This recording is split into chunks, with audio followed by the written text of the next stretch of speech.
Welcome to Evangelicalish, where we discuss the good, the bad, and the ugly of the American evangelical church, deconstruction, faith, and God's love through it all. Remember, if you're listening to this podcast on Apple, Spotify, or any of your favorite podcast platforms, let us invite you to join the live interactive recording most Wednesday nights at 9 p.m. Eastern, 6 p.m. Pacific on the Evangelicalish YouTube channel. Now to this episode of Evangelical-ish. And hello, everyone, and welcome. I'm Paul. I'm April. Glad you're with us on the podcast today. And we're moving the time around a little bit. That opens a little bit stale. You can find out the times we'll actually be recording the podcast live by going to all of our socials at Evangelicalish, or to our website, evangelicalish.com, and go to the schedule page and find out where we are and when we're broadcasting live. It's sort of a where in the world are Paul and April these days. Yeah, it's like a Where's Waldo? It's a game.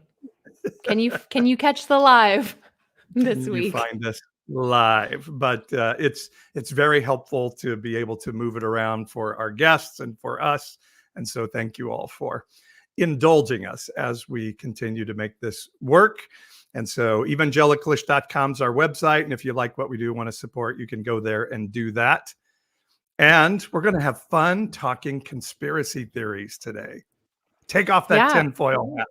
Yeah, take off the tinfoil hat. Today, we've got a special guest. Her name is Cynane Shay. She's a nuclear engineer living in South Carolina. Her childhood in white Christian nationalism, Florida style, which is special, normalized conspiracy theories like Obama Birtherism and the biblical apocalypse. But in 2020, with COVID and Qanon, finally made her realize that something was wrong.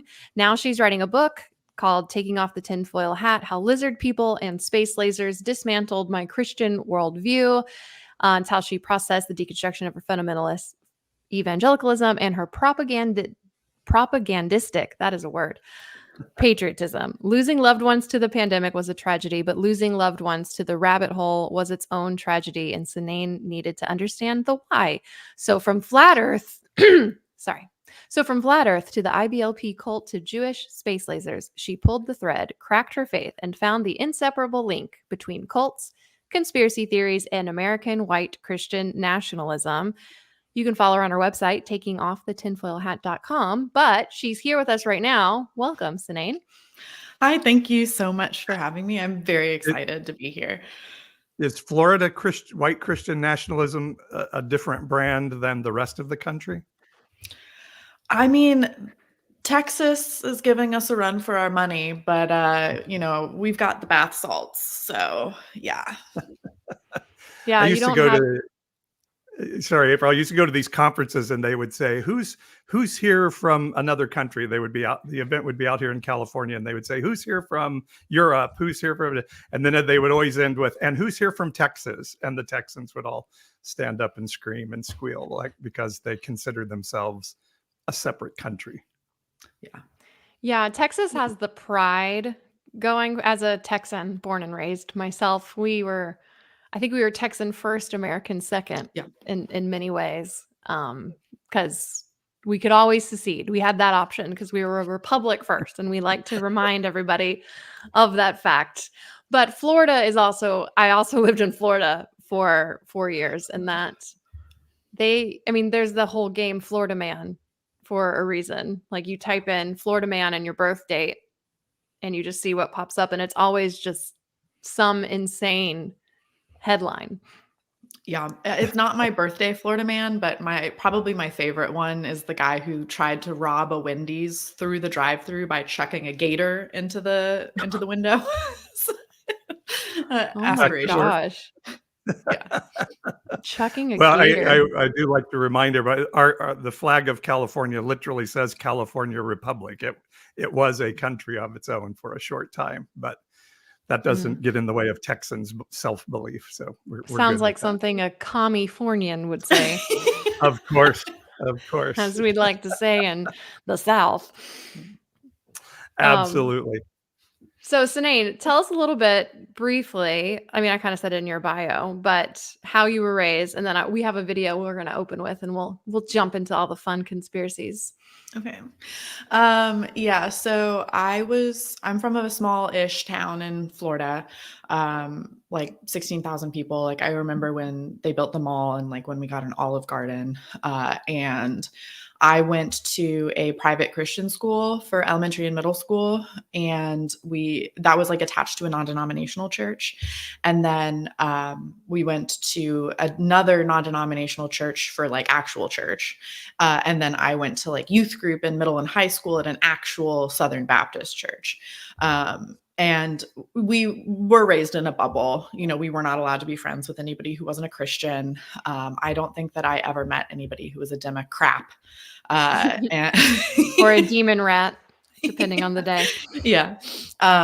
It was a slur to call somebody a Democrat. And just in an all-consuming little world, you know, like nothing was not like in the like James Dobson Focus on the Family era where we had Christian books, movies, camps, TV, like anything that you could want, there was a Christian alternative. And my family was, I like to say, on like the white Christian nationalist scale, because it is kind of like a spectrum. And like sociologists like Andrew Whitehead and Philip Gorski and there's another one, Samuel L. Perry have actually like developed a scale for this, like statistically to like how white Christian nationalists are you. I feel like my family was a little bit more like white nationalist than white Christian nationalists. We were very Christian, but like I knew people, all of my friends growing up either went to the private Christian school or were homeschooled, obviously. And they were like affiliated with IBLP. And were more like hardcore about some of the Christian stuff.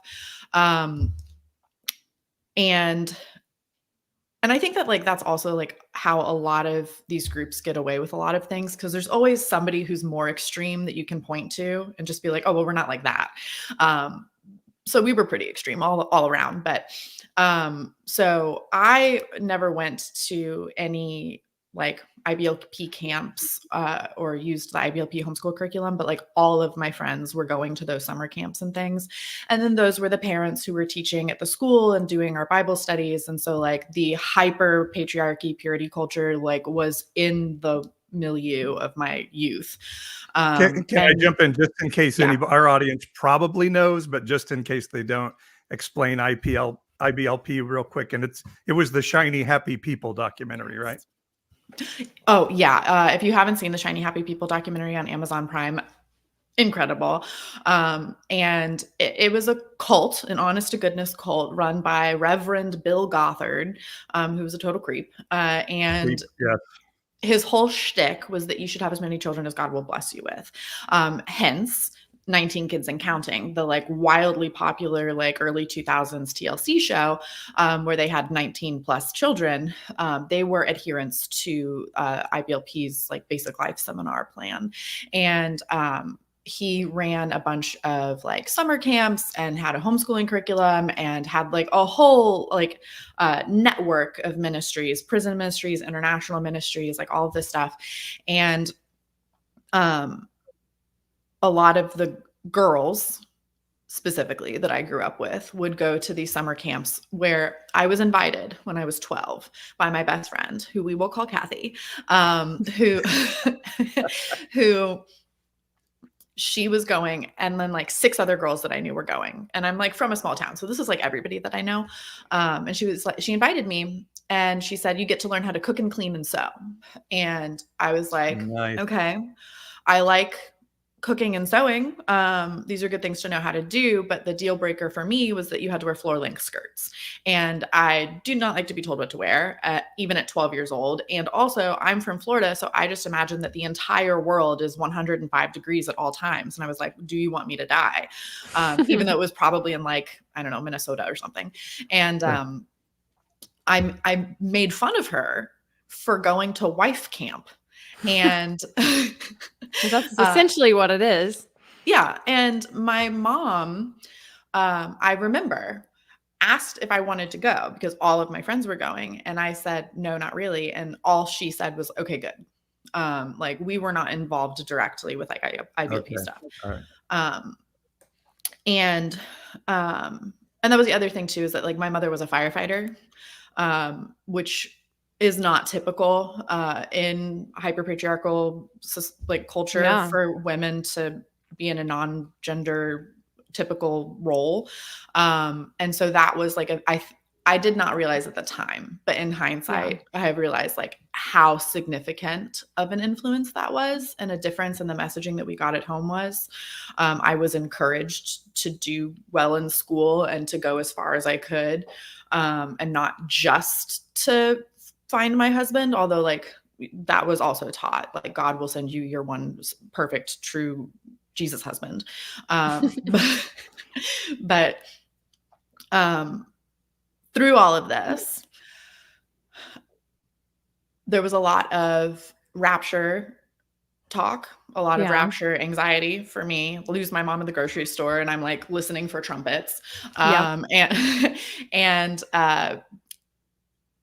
I consider that to be kind of a conspiracy theory. Like the biggest conspiracy is that like, God versus Satan, and Satan's like pulling the strings and all this stuff. And then as I got older, I think that my life is extremely typical of larger like American cultural impetuses, just like I am like a textbook case, because my parents kind of became more radicalized into white Christian nationalism as it developed as a movement. And through the Obama presidency, the Islamophobia and racism just like skyrocketed.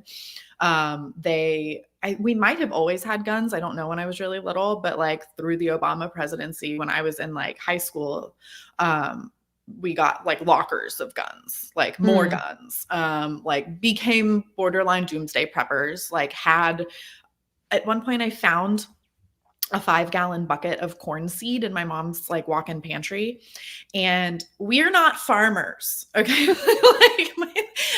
Like my parents have like a couple acres, but like we have never had animals. Like we've never done anything like that. And there's corn seed in the pantry. And I was home visiting from undergrad, I think. And I remember being immediately upset because I should have been confused, but I immediately was not. And I like shouted at my mom. I was like, are these apocalypse seeds? And, and she was like, so what if they are? So like borderline doomsday prepping, like talking about like, a communist takeover. Obama is a secret Muslim who has infiltrated the country at the highest order in order to destroy our Christian values, like all of that. And like, I the whole Obama birtherism thing, I just didn't know. I was not running around in like 10th and 11th grade, like debating people in school or anything, but I was just like, well, I don't know. My dad said he was born in Kenya. And like, so that stuff, I can definitely look back and say like, okay, well that's a conspiracy theory. And then like they had some like really weird obsession with like some like the Fukushima reactor accident that happened in 2011, which had nothing to do with like Christianity. They just like thought that the fish were melting. And I was like, I'm in school for nuclear engineering. No. And not that they asked. Have they mentioned the whole theory that Alex Jones pushed, that there were chemicals in the water turning frogs gay? No, only because my parents have like limited computer literacy. Like, thank God. Like they found enough of YouTube for it to be a problem, but like not enough to have gone quite that deep. But it's amazing what Christians will believe these days, isn't it? Oh my God. And so I basically made it all the way through like high school and undergrad, fully indoctrinated. Like I went to a secular university, got a STEM degree, was not taking like philosophies and humanities and social sciences and things. And like part of the reason definitely that I went into nuclear engineering is like, one, because I have a math brain and like that was just what I was good at. And also I didn't want to do anything medical because I needed there to be a 0% chance that I had to give anybody a sponge bath ever. But the like soft sciences, psychology, history, like all these things were demonized. Like that is like the higher education that is going to like brainwash you kind of thing. So like, you know, for multiple reasons, I like went into STEM, and did not have anything shaken throughout that entire time. Came out of it on the other side. And then I'm not in the military. I work for the military kind of. And my parents came to visit, and there was a Navy officer who lived in my apartment complex, and we shared a stairway. And my parents are old people and they love to talk to strangers. And I was just happy for like a momentary reprieve. So I was like, they're your problem now. And like we're going up the stairs, and they cornered, he's like 22 years old. Okay. An officer in the Navy. And my mom is like, oh, after their like small talk, I have a question for you. I saw this thing on YouTube, and to this point, nothing like this had ever come out of her mouth before in my presence. She says, is it true that, I'm sorry. And this was also the weekend that Obama was transferring to Trump. Like it was January 2017. So like it was imminent, the turnover. She's like, is it true that when Obama refuses to relinquish power and declares himself to be the Muslim king of the United States, is it true that the true seat of power for the United States shifts to like the chief nuclear admiral, and he's the guy who gets to nuke the White House? And I've never even heard that one. Wow. No. He has. I've never heard it since. And this 22-year-old like child, he had a thick Texas accent. Honestly, it was hilarious if it wasn't also traumatizing. He was just like, well, ma'am, I don't rightly know. Do you think that he would have the need to know for that? I was like, Mom, get into the apartment. I'm going to lose my security clearance. Like, oh my God. And then like we get into the apartment, and I was like, what are you doing? Like, you cannot be saying these things to like people. And my dad had not said a word this entire time. Both of them turn on me, and they're just like, you don't get to tell us like who we get to talk to and what we get to talk about. Like, you're being disrespectful, like blah, blah, blah. And I was like, okay. And then, so that was one of the first, especially big conspiracy theory things where I was like, what are you doing? But I didn't connect it to my beliefs, and I didn't connect it to like, they believe these things because they're Christians. It was just, they're old people. They're boomers. They have lead poisoning. Like, we'll just wait them out.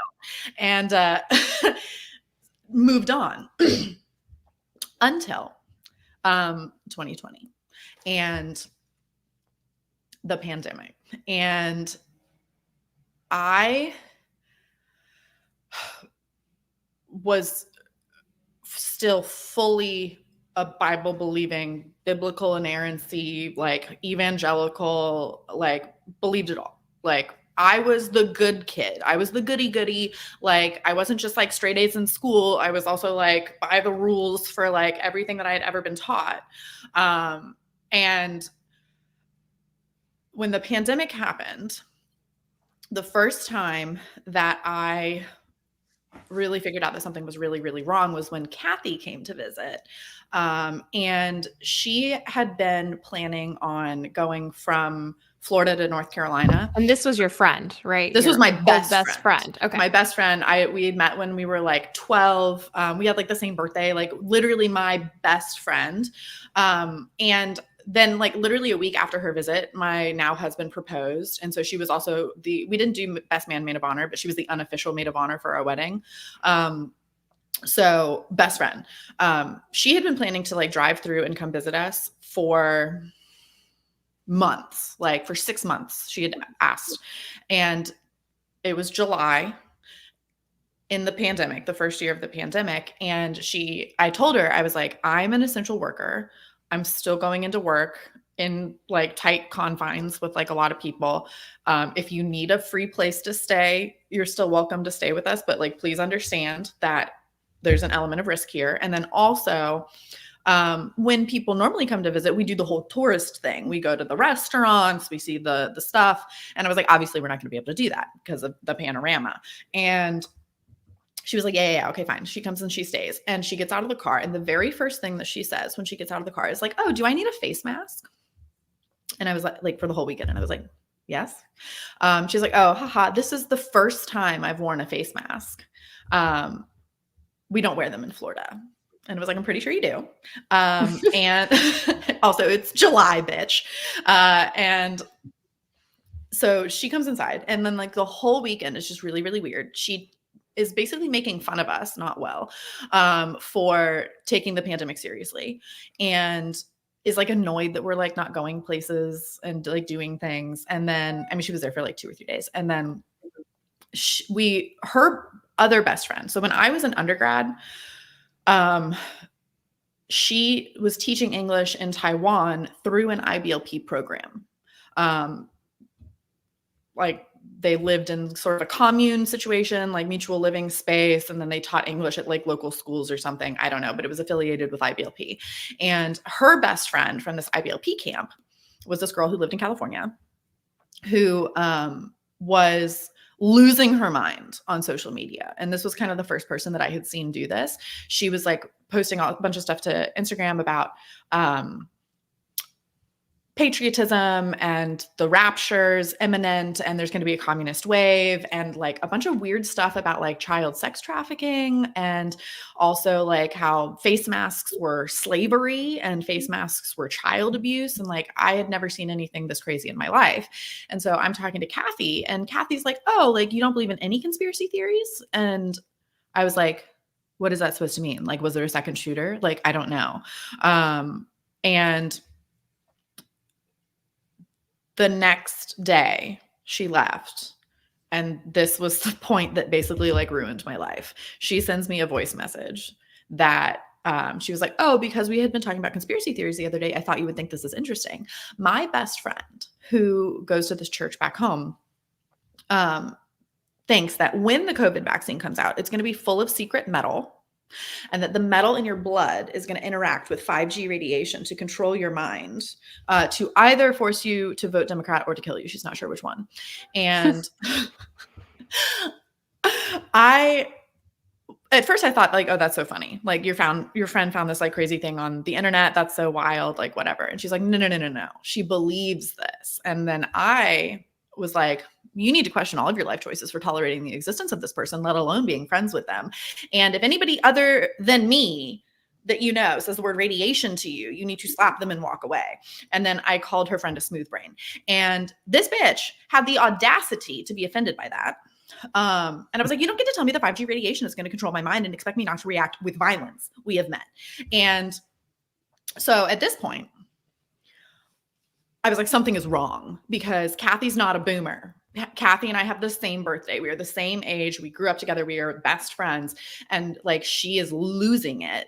And I started paying attention. And the second that I did, it was awful. People started sending me, like my friends and my friends' parents started like sending me Facebook messages of like pastors at pulpits preaching about George Soros and the cabal from QAnon. And my mom was sending me videos for Judy Mikovits and Simone Gold, who, if you don't know who that is, like, I'm very happy for you. The 5G radiation thing, somebody in the comments said it was a big deal for them. It was brought up at like a bunch of local school boards. All of these conspiracy theories have had like significant and awful real world consequences, especially in the UK. For some reason, the 5G radiation one, people were like storming and setting fire to cell phone towers, and also like attacking cell phone network workers because they thought that 5G radiation was like causing COVID and like a whole bunch of stuff. But my mom was sending me videos about Simone Gold, who is the woman who started the America's Frontline Doctors Association, who was the group of doctors, meaning mostly chiropractors and people with expired licenses, who started the hydroxychloroquine conspiracy theory, which was an anti-malarial, like antiviral drug that doesn't do anything for COVID. And then they were stockpiling hydroxychloroquine, and then they were stockpiling and taking ivermectin. And my dad has one lung and is like 65-ish years old and is a cancer survivor. And I was like, this is not good. I'm in a different state. And all of this is happening at the same time that we are now planning a wedding. And That's fun. Oh, it's so fun. It's so good. Did they ever send you the Plandemic? So YouTube? That's who Judy Mikovits is. Yeah. She's the woman from Plandemic that said that face masks activate the virus. And I don't know that they ever sent me anything specifically from Plandemic, but yeah, that's like where all this stuff was coming from. And I didn't know what QAnon was.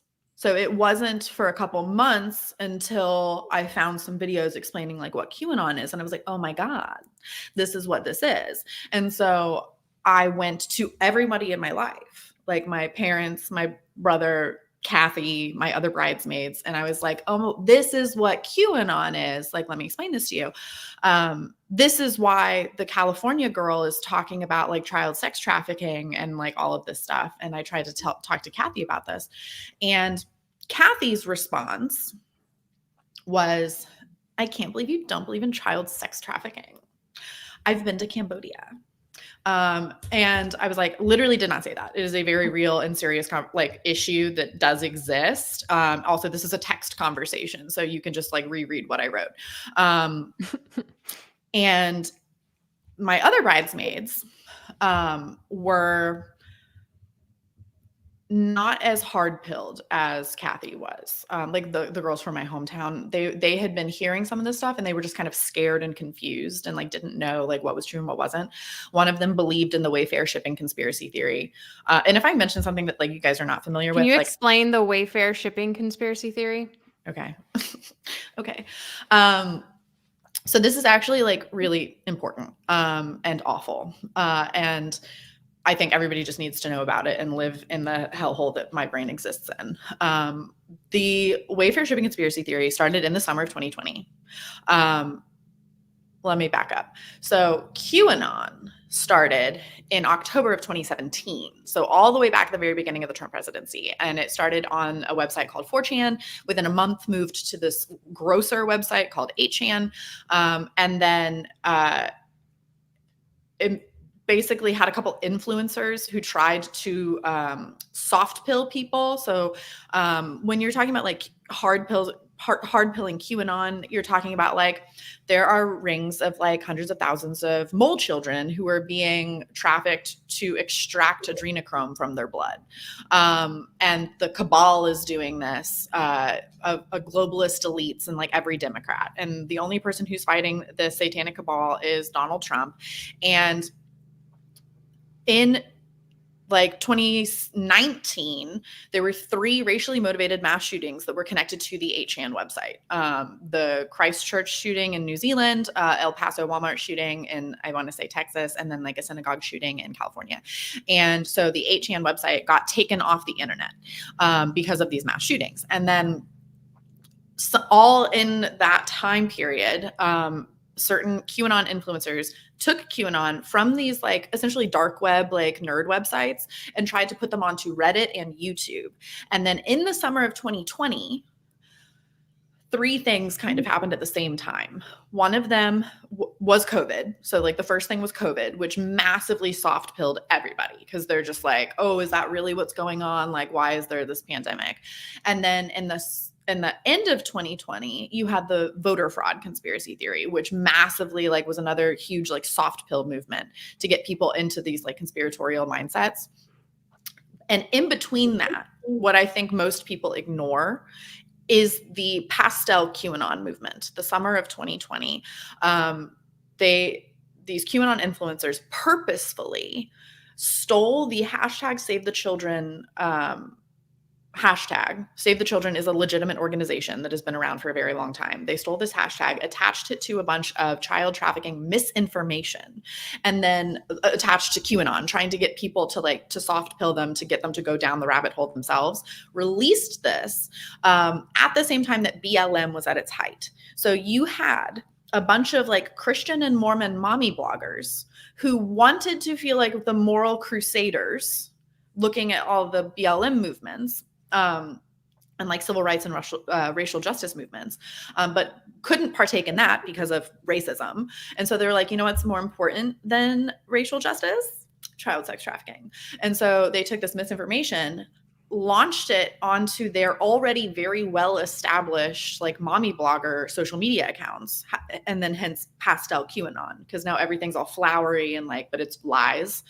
And the real world consequence of this was, and there's statistics on between like July and August, exponential, like thousands of % rise in the number of like QAnon Facebook groups and things, because this was so effective.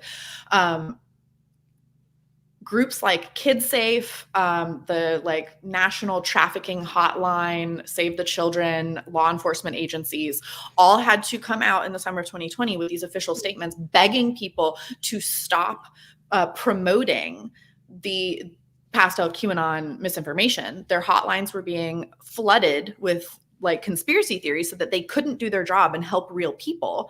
And part of this was the Wayfair shipping conspiracy theory that really helped launch all of this, which was on, I think, TikTok it started. There was a conspiracy theory that if Wayfair was shipping children in cabinets, and so if you bought the Ashley cabinet for $32,000, it would show up with a little girl named Ashley inside of it. And this just like caught on like wildfire for many reasons. And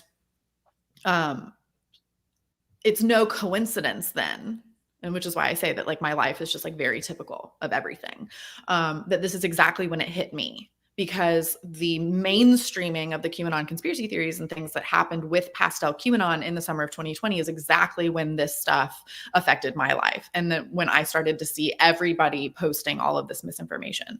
And so Kathy was like really big into like QAnon and child sex trafficking and all this stuff. My family was very hard into like the anti-vax medical misinformation. But like everybody had everything. And then my other bridesmaid, who was the only one who was like somewhat remotely like receptive, she was like, oh, I already know all about this. And I was like, oh God. Because her aunt, who was a woman that I have known my entire life, had been hard QAnon. They couldn't get her off her computer. They couldn't get her to leave the house. She was like doing her own research all day. And the aunt had already told my bridesmaid all about QAnon. And she was like, oh yeah, she believes that all of the hurricanes that hit Florida in 2020, and it's Florida, so we always have hurricanes. All the hurricanes that hit Florida in 2020 were man-made by Jewish space lasers with the intent of sinking the state of Florida because DeSantis had given us too much freedom. Oh my gosh. And and these are the pro-Israel people, yes, right? Who are yes, afraid of Jewish space lasers. So at this point, I think we can all just go take a nap. But the 5G radiation mind control thing had been the craziest thing I'd ever heard. And now we're talking about actual Jewish space lasers. And I was like, I have barely scratched the surface. I have barely just gone to talk to like 3 people to try to pre-warn them about QAnon. And I immediately found the most feral, rabid anti-Semitism that I could have possibly imagined. And I'm not okay. And none that's of hard them, when it's your loved ones too that are Yeah. saying this, you know, because you know them. You're like, come on, I know you have a brain, and you're, you know, you get sucked into this mindset that it's hard to and come it's out hard. of. It's hard to like, and this is the thing is that like, and like why I kind of am working on my book project, and also why I do these podcast interviews, especially like before the book is even remotely done, because my story is very typical. Because I think a lot of people if not most people, have been through something somewhat similar. For me, it was everyone. And it was very dramatic and really hardcore conspiracy theories. But for most people, you have like a brother or an aunt or a best friend or like people on the periphery of your life who have gone down these rabbit holes. And what I find that most people are talking about is like, you know, they just want to write it off as, oh, like, well, they're not bad, you know, that they're bad people or they're stupid or they're gullible or, well, they're Christians. They already believed in talking snakes. And it's just not that simple. And like these were and are good people, and people who join cults, like even really Generally highly smart destructive people. ones. Yeah. Yeah. And they're generally intelligent people. Yeah. And that's something like we really have to try harder to understand this. And like this needs to be studied a lot more, and this needs to be understood more, like generally a lot more. And I've Can I jump in and ask, how did this how did you know, in your book subtitle it talks about this changing your Christian worldview? How did you get to a place where you're like, okay, because of these conspiracy theories, I can't be Christian anymore, or not stay in that same Christian mindset? Or did you? Oh yeah, no. Yeah, it's gone. So, I mean, like fast forward, the wedding was a nightmare.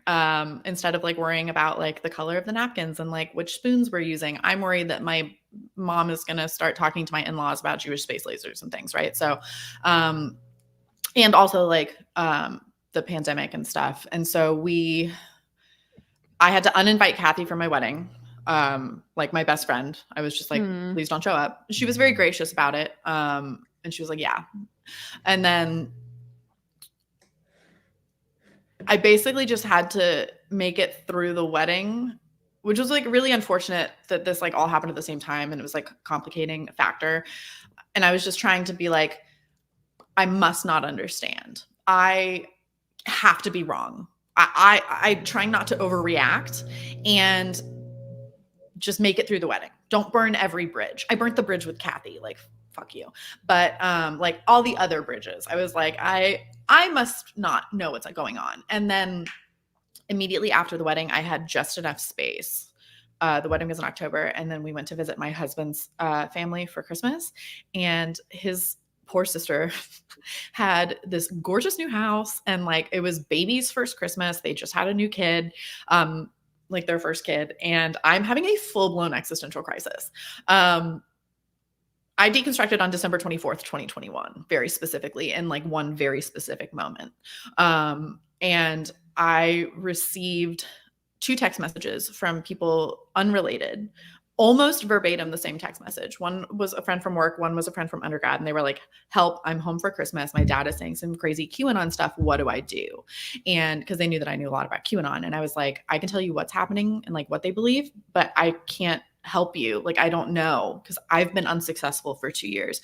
And it just felt so supremely unfair that like they were having to deal with the same thing that I had been dealing with for so long. And I knew it was affecting people outside of like my hometown, but now I was seeing that it was like a much bigger problem. And then at the same time, Kathy posted something about how Biden was like wishing everybody was going to die of COVID or something. And I felt a physical snap, because I realized that I was trying not to burn all of these bridges that were already burnt. Like, I was trying so hard to like salvage these relationships and like talk to all these people, and the relationships were already dead. Like they had burned them from their end. And, you know, I felt like basically my mom chose hydroxychloroquine over me.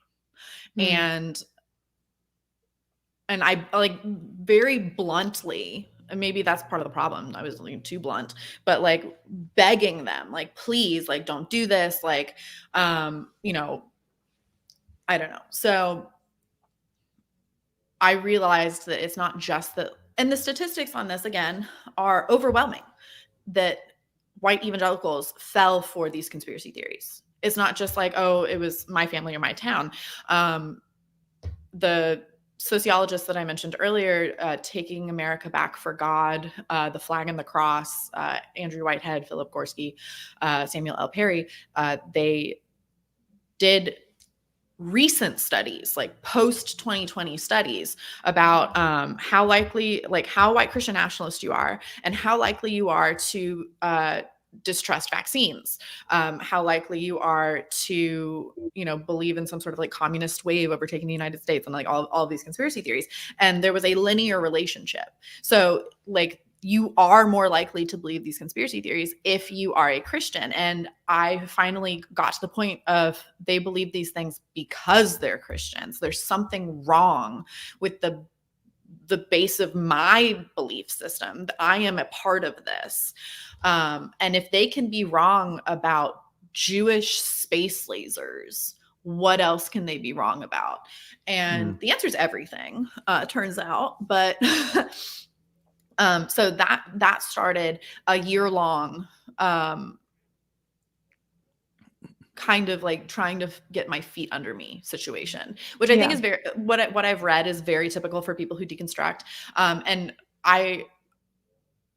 the words that I find to be the most accurate for me is that like I broke indoctrination.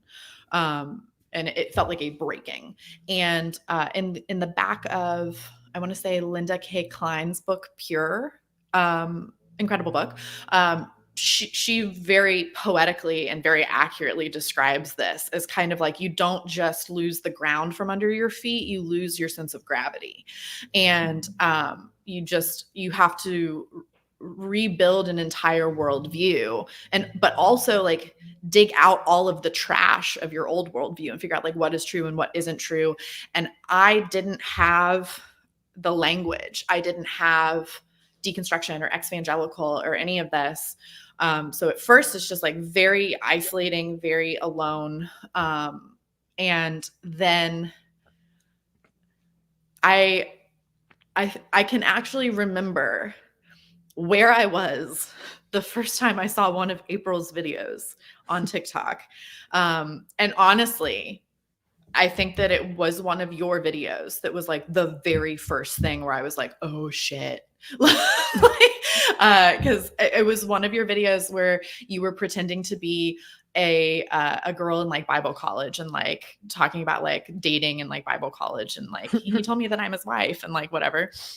Yeah. And I was like, oh my God, other people think the same way that I think, like this is a thing. And then like from you and then eventually I found Unconventional Pastor Paul and like all of these other resources.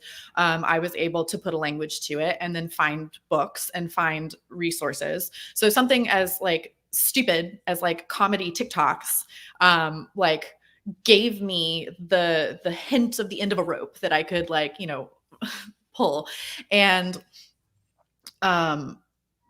it started a lot for me with just researching conspiracy theories and like, why do people fall for conspiracy theories? 9/11 truthers, moon landing, flat earth, all of these things. And all of the logical fallacies that like we evolved with, all of the biases that we are just naturally prone to. And then kind of getting into some of like deconstructing the like absolutist fundamentalist theology and things. And then it really all kind of clicked and came together a lot. And also like the history of white evangelicalism and the Falwells and the political Christian right and like all of that. And when I found the language of like cults and totalistic ideologies and Robert J. Lipton and Margaret Singer and Janja Lalich, it felt like they were basically talking about the same thing. Why people join cults is very similar to like why people believe in conspiracy theories. And that's what was the question? I think you answered it. I do want to talk about, as we're starting to run out of time, flat earth. Because I like Greg Locke, who is a Christian nationalist pastor in Tennessee. a few months ago, did a flat earth debate. He surprisingly was not on the flat earth side, but another guy was. And I've made a couple videos. I don't even remember what it was. I made some kind of video, and it sparked this I got hundreds of flat earthers in my comments, like surprisingly very cocky too, like speaking to me with a condescending tone, like, oh, you believe the earth is round, you peasant. And I was like, I don't understand, one, how people could believe in flat earth, but two, to be so like confident about it as well. Like, has there been a resurgent in flat earth? Like, and how do they explain away solar eclipses and all of these, and NASA? I know they think it's like just one big conspiracy or something, right? Well, I mean, rule number one: never mention NASA to a flat earther. No, like that's NASA. Satan. NASA is like a massive conspiracy, and like they're Jews, and so I had a run-in with a flat earther in 2019, which is actually really weirdly kind of the beginning of my deconstruction. Did not realize it at the time, but this actually played like a huge role in my life, weirdly. And I was home for like it was like a family event, and I was just like visiting my friend's house. She had, I did not realize this, years earlier, tried to set me up with a flat earther. Because bless her heart, she's a butterfly of a human being. But she basically thinks like the world is High School Musical. So if you wear glasses, like you're smart. And she was like, oh, well, like my husband's then roommate is a nerd, and he like is basically agoraphobic, and you're good at math. So like that works out. And turns out, I found out years later that he was a flat earther, and she knew this. And then when I was home, I was like, oh my God, bring him over. Like, please get him to come over and tell me about flat earth. And so he's also like a hardcore incel, obs. And so he didn't want to come over because there were like girls, but they like convinced him.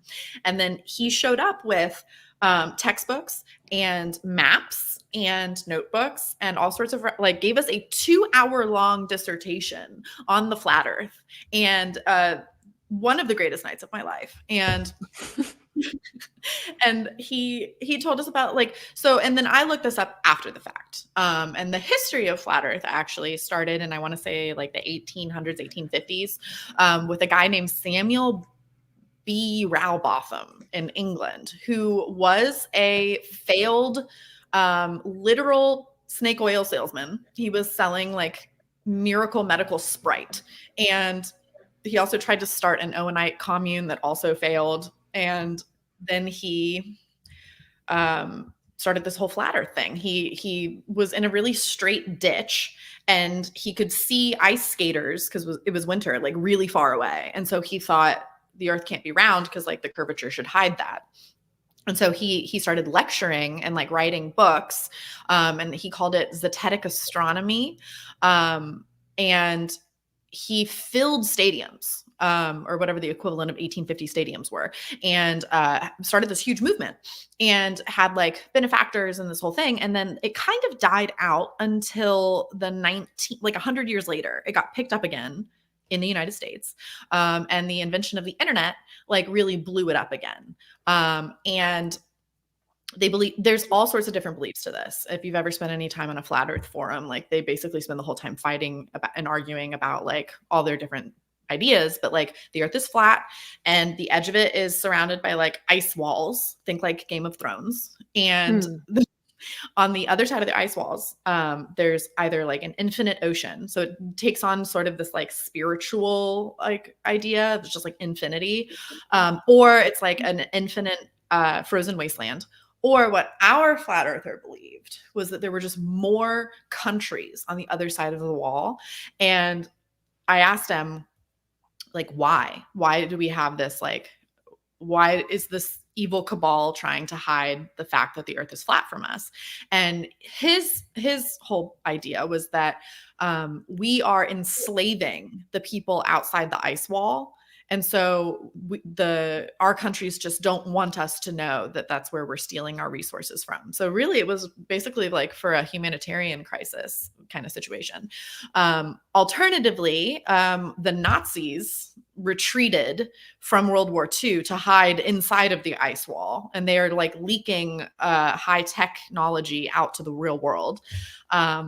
And he also believed that like the moon is transparent, and that I was like, well, what about satellites? And he was like, well, we're not sure that those exist. And he believed, and at one point, and this was the thing that I was like a deep little nugget was like planted into my brain. He stood up with a Bible as one of his many references, and he was like reading to us from the Bible during this lecture. And I looked it up later, and they especially loved to focus on the 1616 and 1633 Galileo heresy trials, where Galileo was teaching people that the galaxy is like heliocentric, like the earth circles the sun, but the church taught that it was geocentric and that the sun circles the earth. And so they tried him for heresy, used a bunch of Bible verses in the transcripts for this legal trial that we still have. And then he was like put on house arrest for like the rest of his life. And the flat earthers used the same Bible verses to prove that the earth is flat. And so he was reading all these Bible verses, and he was saying like, this proves it. And we are all evangelicals, like we're all Christians. So he's like speaking our language. And so he's like, you have to accept this now.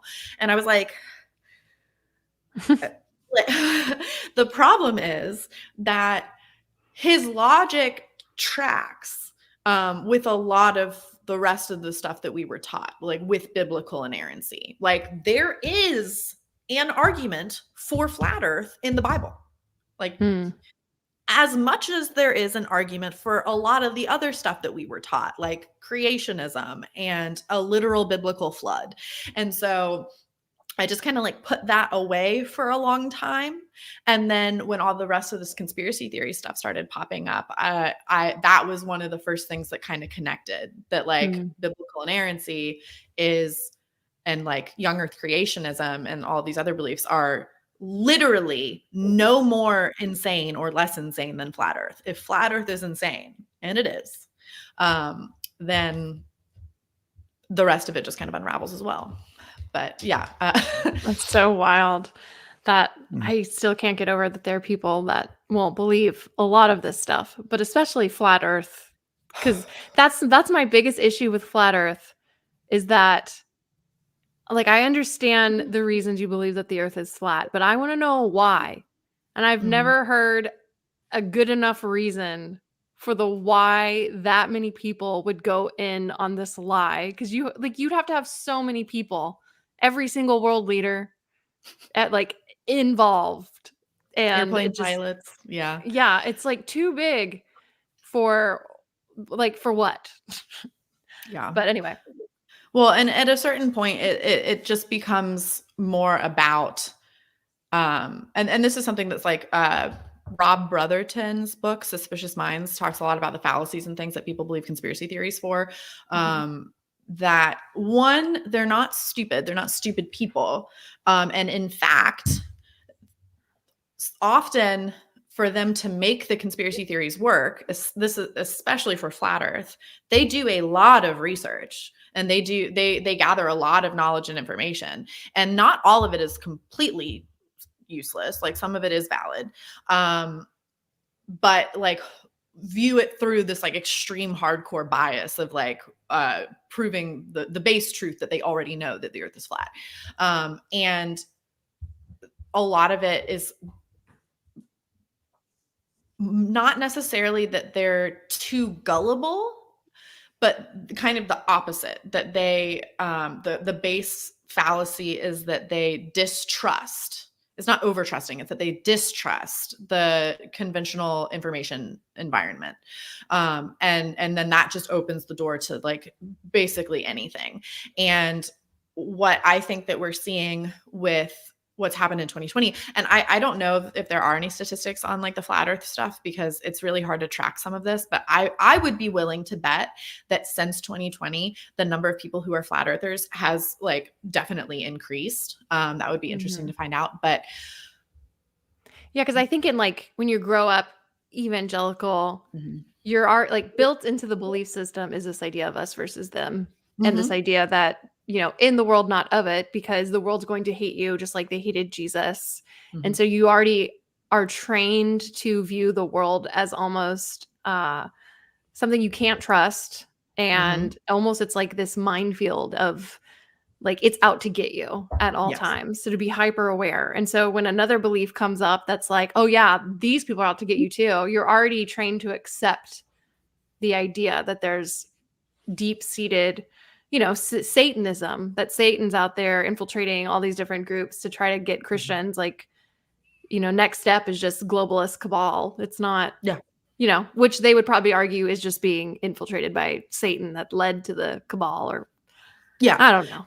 Well, no, exactly. And that's exactly what, I forget if he's a political scientist or a sociologist or what, but like, that's exactly what Rob Brotherton was talking about in a book that was written before 2020 and is just talking about like conspiracy theories, like not necessarily like QAnon. This is before QAnon. He was saying that part of this is just that they don't trust the traditional media environment, and that they have been taught that, you know, it's an us versus them, or that like someone's out to get you, and that we can't trust basically anything. And when I read that, my thought was, what happens when you are 3 generations deep into a like large political religious movement like white Christian nationalism that has been soft pilling the entire country? You know, like you get these people who have no connection to religion, who believe that the moon landing was false or that the earth is flat or whatever. But what happens when we have been trained from birth especially since the 1950s and 1960s in white Christian nationalism, to have this in-group, out-group, large-scale God, Satan, conspiracy theory mindset. And I think the answer is QAnon. We are seeing it unfold in like a tidal wave. And it's really disheartening, and it's really upsetting. And here we are. Totally. Well, this is very fascinating information. I definitely want to get to our evangelical cringe. We have a couple videos we're going to do. But before we do that, tell people where they can find you, because you post a lot about this stuff on your social media channels, right? Yeah, a little bit. I'm most active on Instagram. It's Taking Off the Tinfoil Hat with a period in between each word. And then it's probably easiest. All of my socials are linked on my website, takingoffthetinfoilhat.com. And I'll plug that now just because I have all of the ex-evangelical like reading recommendations that I have compiled over the last couple of years listed on the resource page. And that is the thing that I like am most eager to share with anybody who might need it. Awesome. All right, Paul, you want to head us into some evangelical cringe? So our first video goes along with our subject for today. I ripped this from a YouTuber, and I meant to get his name, so I'm sorry that we're stealing his video. But this is just listen. What is negative 48? Okay, well, negative 48 is Michael Brian Protzman. He is teaching gematria. It's gematria. Michael Jackson sang about it. A, B, C, easy as 1, 2, 3. And so what is gematria exactly? A, B, C, 1, 2, 3. A being 1 and Z being 26. So Michael Jackson, was he part of negative 48? No, but he is... You keep saying is he... He's alive, brother. Michael Jackson's not dead. Michael Jackson is alive. Yes. Okay, let's bring him back here for a second. JFK who do you think is not dead? He was resurrected 4 days later as Jesus Christ, just like Lazarus. Yeah, bro, JFK was resurrected as Jesus Christ. Absolutely. He is your president, and Junior is your vice president as we speak.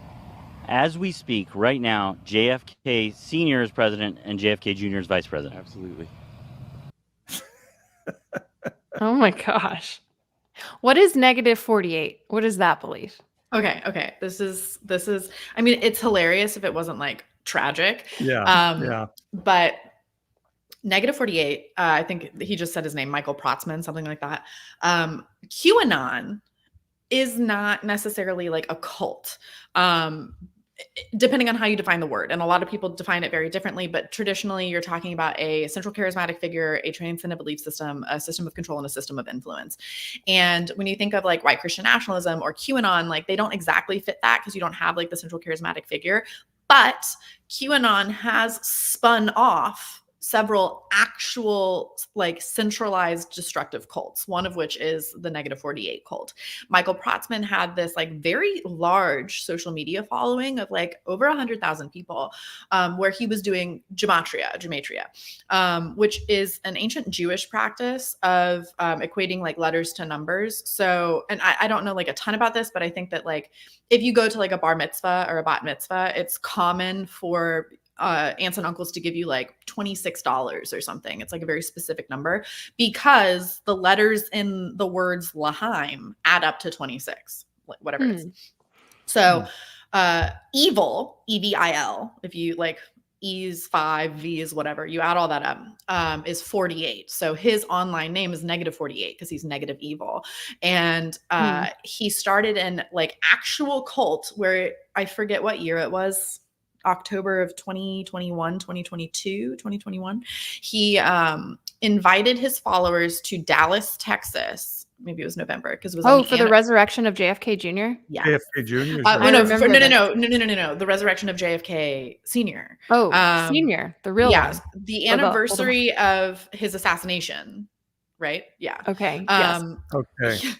He invited people to Dallas, Texas, where they were going to see JFK Sr. resurrected, and also JFK Jr. was going to reveal himself as having faked his death. And then they together were going to, even though like JFK would have been like 104 or something, we're going to declare that Donald Trump was the legitimate president.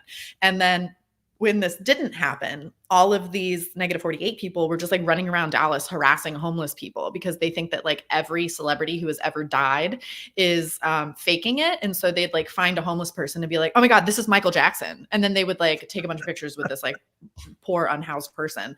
And then they didn't leave. They just stayed in Dallas. I listened to an interview, I think it was on the QAnon Anonymous podcast, where they interviewed a woman whose sister had abandoned her husband and 3 children to go join this movement.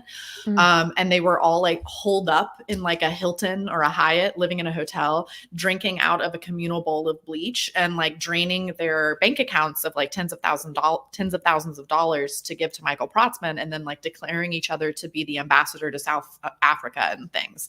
So like an actual cult. That is Negative 48. Hey, have you done research as to why? I had the first friend that ever told me anything about QAnon ultimately told me, when I told him I didn't believe it, he said, if Hillary Clinton and John McCain, who's still alive, are not incarcerated in Guantanamo by January 1st, 2019 or 2020, whatever year it was, he would renounce it all. And then none of that happened, and he still is going strong. So is there nothing that can be proven to them to be false that they believe that would then shake them out of this belief system? I mean, basically, no. Like for myself, like I had to reach a point of overwhelming cognitive dissonance. And I say that like my mother needs to be studied for her ability to retain cognitive dissonance because it's impressive. But there's a book that I actually have not read yet, but I think it's called When Prophecy Fails. And it's literally studying a doomsday cult and like what happens when the doomsday prophecy fails, and like how many people stay in the cult, and like if they're more or less likely to believe in the cult. And what they found was basically there is some attrition, but for the most part, for whatever reason, it actually makes people believe more. They then double down, and then they just move the goalpost, and they say, "Oh, well, we misinterpreted it," or like, "Oh, God spared us this time because I fasted," like that sort of thing. So it is like a known phenomenon that it actually like does the opposite.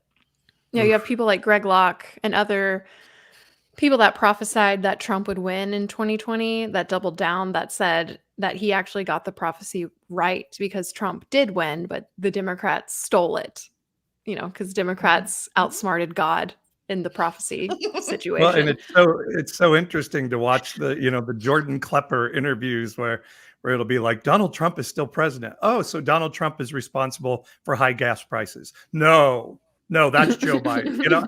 I mean, it's nonsensical. It's so crazy. So crazy. Yeah. Do you want me to play Oh, go ahead. Sorry. Go ahead. I was just going to say, and like, kind of like where I've landed on a lot of this is that if you're fighting somebody about like Jewish space lasers or chemtrails or whatever, you're basically fighting the wrong battle, and that we need to address kind of like the underlying beliefs, which for me, for a lot of people, it's not everybody, would be white Christian nationalism. And the core of that, I think, is biblical inerrancy and American exceptionalism. So if you can shake that, it'll do a lot more than like trying to prove that like chemtrails are just like condensation. Yeah, that's true. Get to the root of the problem. Biblical inerrancy is easy to prove wrong, and then it becomes it's easy. Well, you just lack faith. They who have eyes, let them see. All right, well, one more evangelical cringe. I know. All right, I made a compilation of Kristi Noem's attempts, and this isn't even the dog shooting thing. This is the Kim Jong-un tap dance that she did. So let's watch Kristi. When I met with North Korean dictator Kim Jong-un, I'm sure he underestimated me, having no clue about my experience staring down little tyrants. Did you meet Kim Jong-un? Well, as soon as this was brought to my attention, I certainly made some changes and looked at this passage. And I've met with many, many world leaders. I've traveled around the world. So you did not meet with Kim Jong-un? That's what you're saying? No, I met with many, many world leaders. Many world leaders. You recorded the whole book, the audiobook. You read this whole passage out loud. Why didn't you take it out then when you read the audiobook? I've traveled for years. I've been involved in policy for almost 30 years.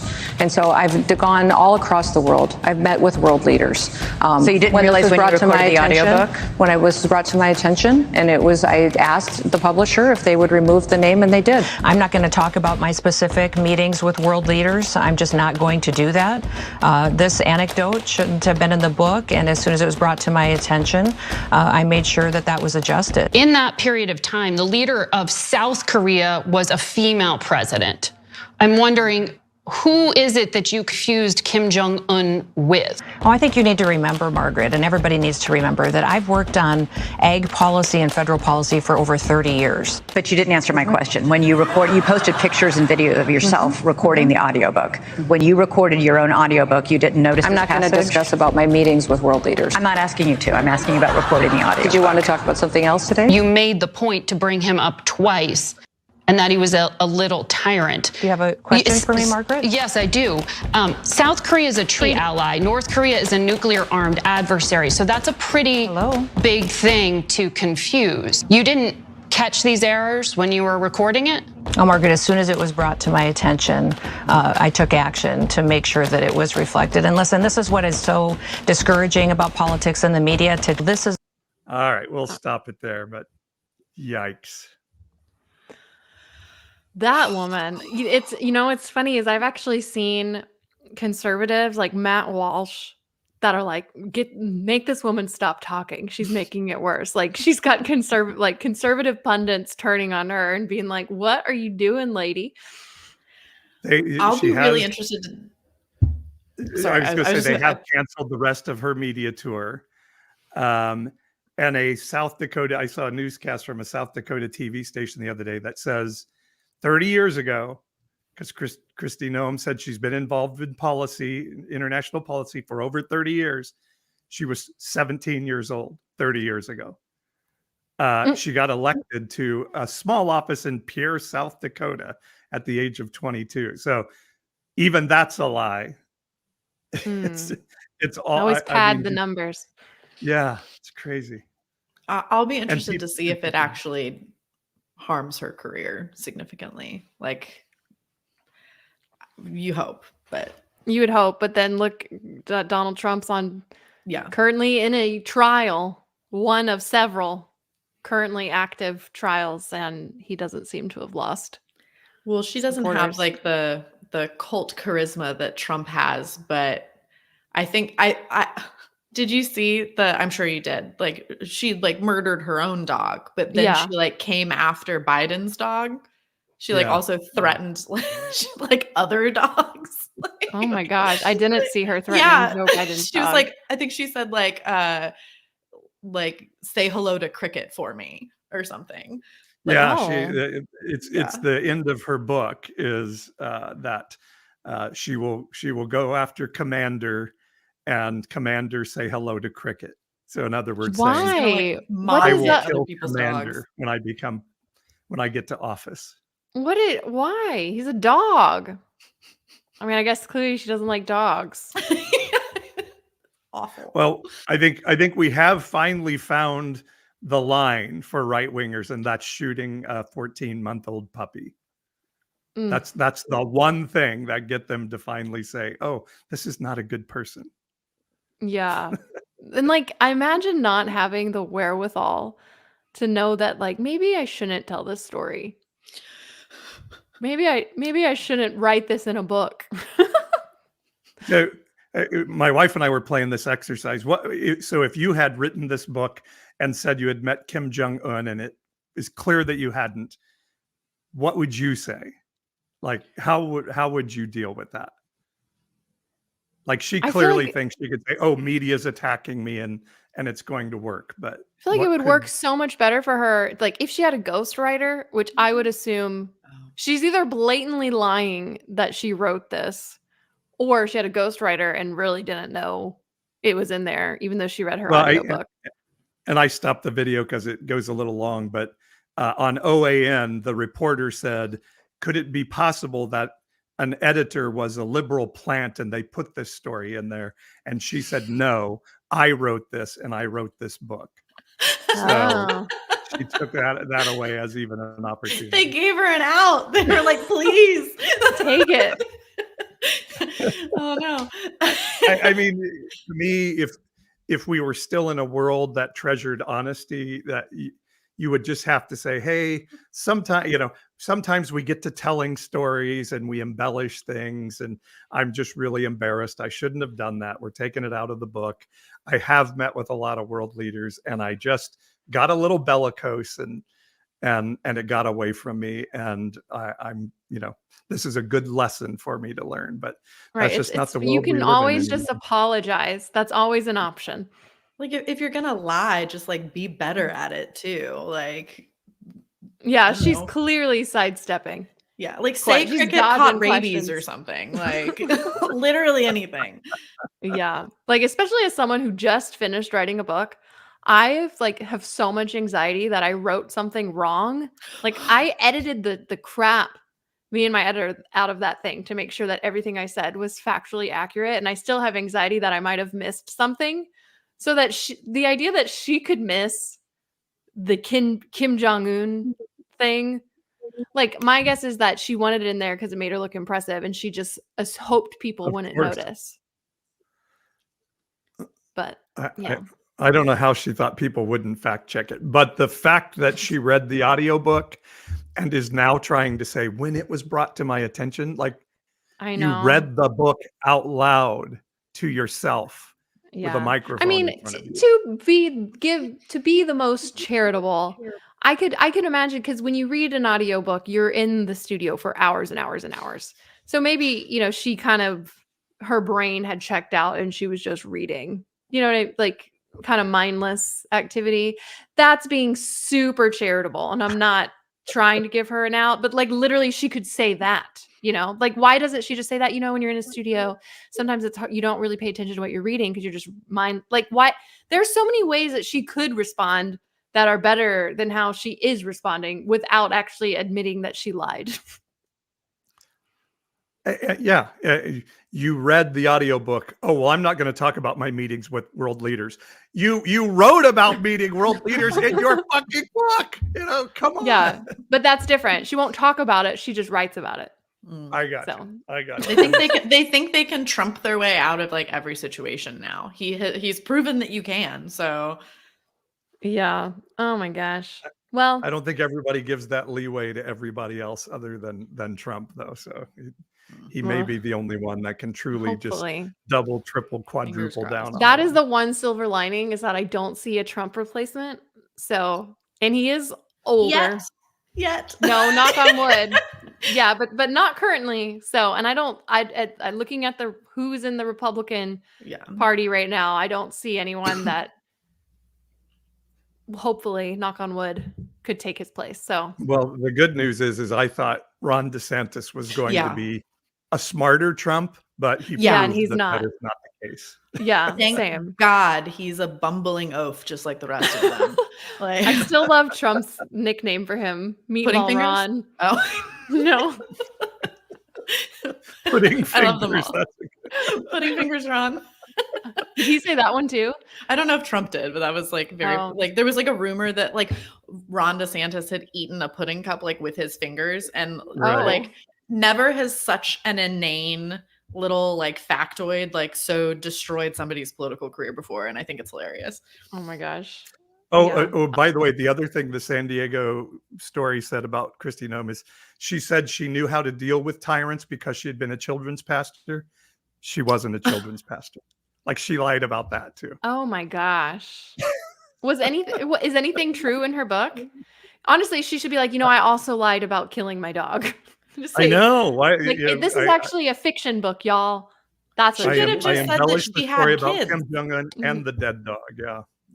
It's amazing. And I think she would have been, a top candidate for VP because Trump clearly thought she was hot, and so he would have wanted to have her around. It's a Sarah Palin situation all over again. Yeah. She can like see Russia from her dummy. house. Yeah. Anyway, all right. Well, Cynane, it's been lovely. Thank you so much for being here. I will put your website in the show notes, so if you are listening, you can go there to find her website. And let's all pray good vibes send towards all of our loved ones who have fallen for conspiracy theories. And thanks for everybody that showed up to be on our live feed for the recording of this. Good crowd for morning for me, afternoon for you all. Yeah. Happy Monday. I hope everyone has a good week. And we'll be back next Tuesday, I think. All right. See y'all. TBD. Follow us on social media. All right. Y'all have a great one.